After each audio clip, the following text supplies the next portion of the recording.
Grace. Sa lakbay ng mga panahon ito, may ko sa imuha, may ko sa maghangyo na respeto, reputasyon, integridad, kredibilidad. Kauna na ko ang ako kasi kung ginahangan nila kaya yung sumay.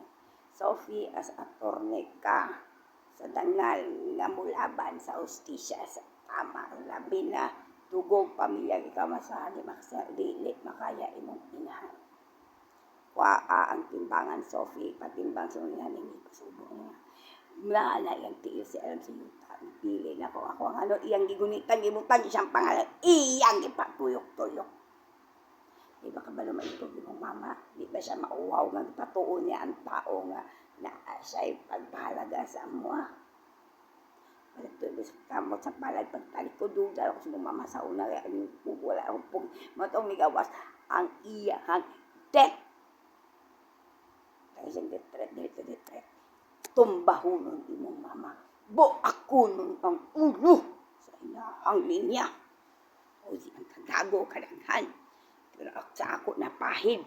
Nagpasikat-sikat siya nga. Nagtabag ulo. Kalong siya nga siya nagpaikasukit. Tawura.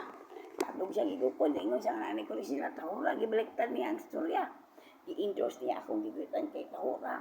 Gipat pa siya kasong hili. Tanawa daw na. Di ba na? Mong mama abnormal. Kasi kaso niya. Gilaban niya, gipasaw niya. Pagkuha niya, naniguro na siya kaya, Sophie. Kinahanglan ako ang kwarta.